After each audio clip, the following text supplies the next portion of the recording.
88.7 FM. Welcome to News Around the World.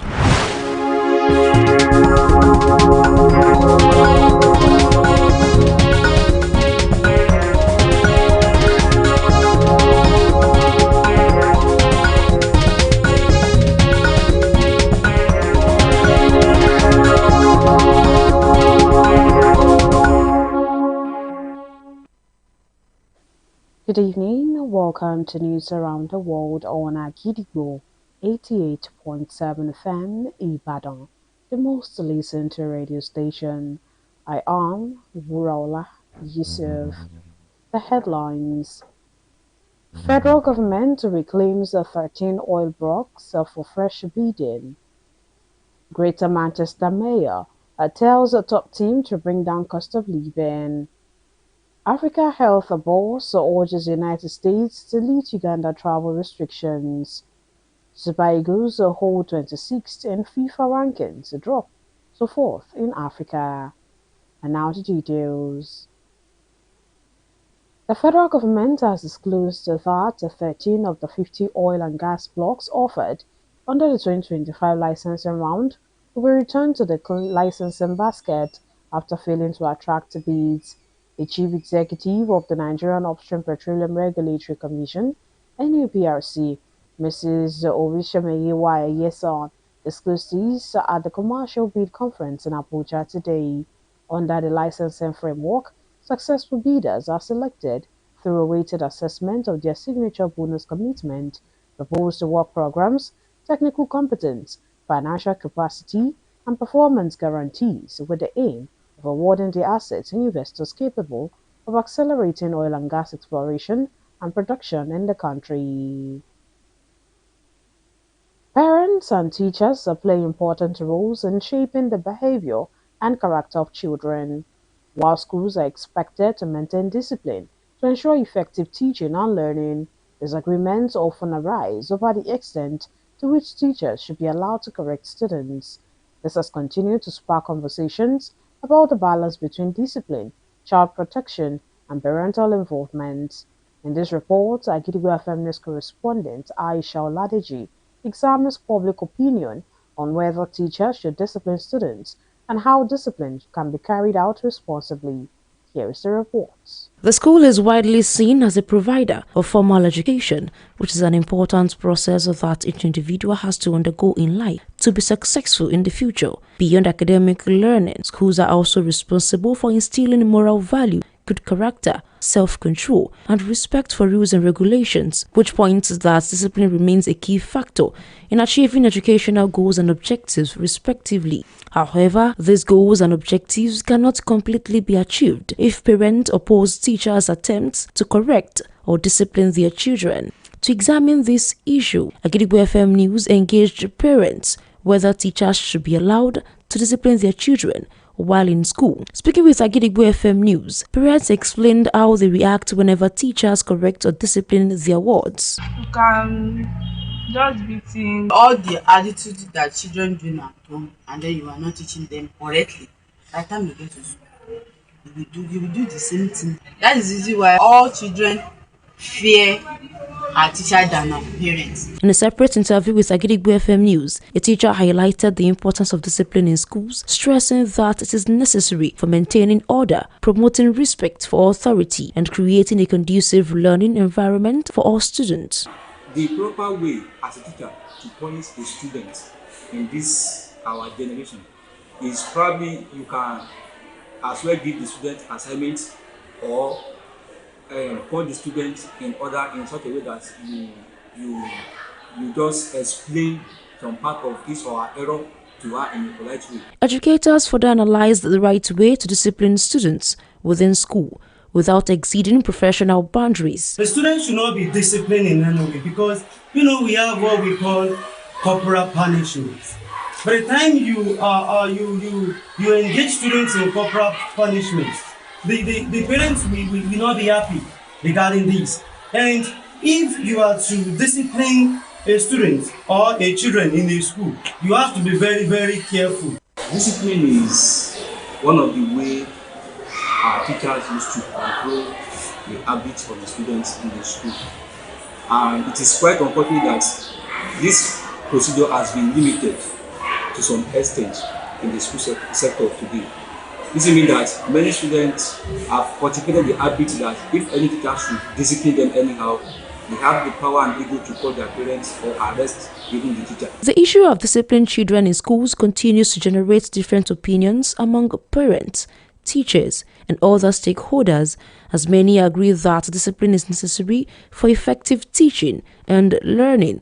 However, education experts maintain that schools and families can work together to raise disciplined and responsible children in a safe and supportive learning environment through mutual understanding, clear communication, and shared responsibility.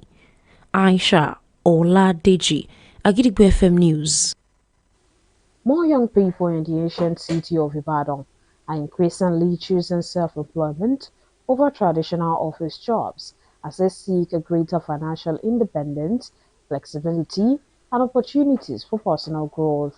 The growing preference for self-employment is largely driven by unemployment, the desire to be financially independent, and the opportunity to earn from multiple sources. In this report, Agidigbo FM News correspondent Abiodun Oloyede speaks with an educationist, a fresh secondary school graduate, and a career development expert on why more young people are embracing self-employment over office jobs. Here's the report. With the current economic realities, many young people in Ibadan are increasingly choosing self-employment over traditional office jobs as they seek greater financial independence and flexibility. From running online businesses and offering digital services to engaging in fashion, photography, catering, and other skilled trades. Many believe creating their own opportunities offers a better future than waiting for salaried employment. Speaking with Agidigbo FM News, a headmistress at the Real Academy, Mrs. Akindele Olushola, gave some reasons why young people preferred self-employment over office jobs. They believe that they will have enough time for other activities. Another reason is that they believe that they get to diversify. They have different kinds of jobs to do. And another thing is that they have enough time for their family. Thinking of office job, they may think that office job take much of their time. The government should make the work attractive enough.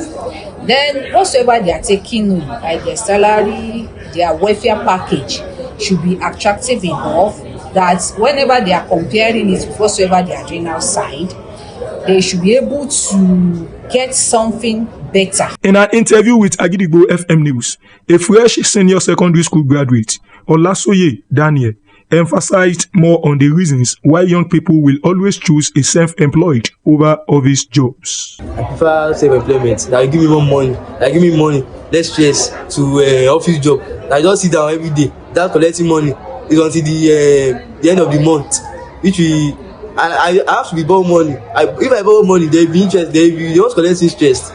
In his own field, a career development expert, Mr. Adeneyi Adejobi, explained some factors driving this trend and also gave some advice and solutions. You must come with a work maybe by 7 o'clock, close by 5 or 4. Do you understand? There's a certain factor, and youth nowadays, because majority of them, in quotes, they want fast track to achieve one or two things, and it's slow growth, of course, slow growth. Economic development program by the government. The government must see to it and make sure that everything, the standard of living in this country is okay. Some young entrepreneurs say self-employment allows them to earn multiple streams of income, work at their own pace, and develop valuable skills. Therefore, young people are urged to acquire relevant skills, plan carefully, and remain consistent in building sustainable businesses. Abiodun Oloyede, Agidigbo FM News.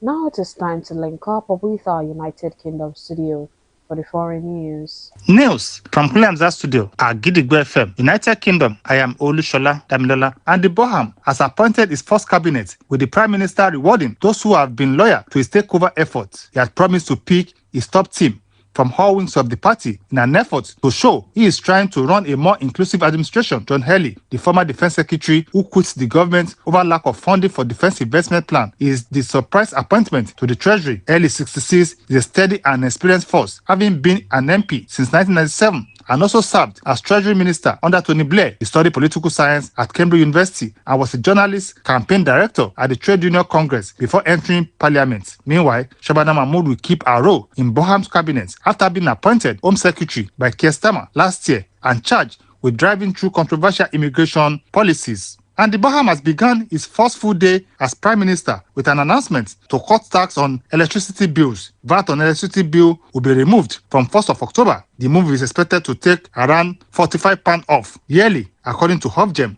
Baham said the cut, estimated to cost £850 million, will be funded by his decision to scrap the previous government's £1.8 billion ID program. The new Prime Minister said the step will put more money in people's pockets and bring back hope. And that ends the news from Kuliamza Studio at Gidigbo FM, United Kingdom. I am Olushola Damilola. Welcome back. We shall also be moving to our Maryland studio, United States, for more foreign news. News from Kule Amzat Studio at Gidigbo FM, United States. I am Oluwatosin Sonya. Defense Secretary of State Pete Hegseth is scheduled to testify before Congress today, marking his first appearance before lawmakers since tensions between the United States and Iran escalated. The Pentagon also announced that nearly 100 U.S. service members have sustained injuries since July 7, following criticism that it had been slow to report non-fatal attacks on American forces. Military operations in the region continue to intensify. The United States carried out additional strikes against Iran late Monday. Meanwhile, Jordan's military said its air defense systems intercepted and destroyed 3 Iranian missiles. Meanwhile, the Iran-backed Houthis movement in Yemen declared a maritime blockade targeting Saudi shipping, raising concerns about potential disruptions to global oil supplies. In the Strait of Hormuz, a tanker was struck by a projectile off the coast of Oman, forcing its crew to abandon the vessel. According to the United Kingdom's Maritime Authority, the 2 ships also were hit. Maritime traffic through the strategic waterway has continued to decline since the ceasefire collapsed. The head of Africa's leading public health agency has urged the United States to remove its Ebola-related travel restrictions on Uganda, urging that the country has not reported a new case in nearly a month. Speaking at a conference in Accra, Ghana, Africa's Center for Disease Control and Prevention Director General Jean Kaseya said he has sent a letter to the United States Health Secretary Robert F. Kennedy Jr. requesting that the restrictions be lifted. Kaseya stated that there is no public health justification for continuing to travel measures and encouraged other African nations to support his request as a show of solidarity with countries impacted by the Ebola outbreak, whose epicenter remains in the Democratic Republic of Congo. Uganda's most recent Ebola patient was discharged on July 16, beginning the 42-day monitoring period required by the World Health Organization before the country can officially be declared Ebola-free. The United States currently restricts entry for travelers who have recently been in Congo, as well as certain travelers who have visited Uganda or South Sudan. The restrictions were first introduced in May and were expanded last week. And that has the news from Kule Amzat Studio at Gidigbo FM, United States. I am Oluwatosin Sonya. And now in the exciting world of sports. Nigeria Super Eagles have retained their 26th position in the latest FIFA Men's World Rankings, but have slipped to 4th among African teams in the updated rankings released on Monday. The 3-time African champions remain in the same position globally after their most recent match, a 2-1 international friendly defeat to Portugal in June, and with no competitive games played since then, Nigeria's world ranking was unaffected. However, the Super Eagles lost ground on the African rankings as Egypt moved ahead following an impressive campaign at the 2026 FIFA World Cup. FIFA is scheduled to release its next men's world rankings on October 7, 2026. To wrap up the news this evening, here is a recap of the headlines. Federal government reclaims the 13 oil blocks for fresh bidding. Greater Manchester Mayor tells top team to bring down cost of living. Africa Health Board urges United States to lift Uganda travel restrictions. Super Eagles hold 26th in FIFA rankings, drop to 4th in Africa. And before we go this evening, here is a quick tip. We are what we repeatedly do. Excellence, then, is not an act, but a habit. Finally, we have come to the end of the news around the world on Agidigbo 88.7 FM Ibadan, the most listened to radio station. I am Wuraola Yusuf. Thank you for listening. Good evening.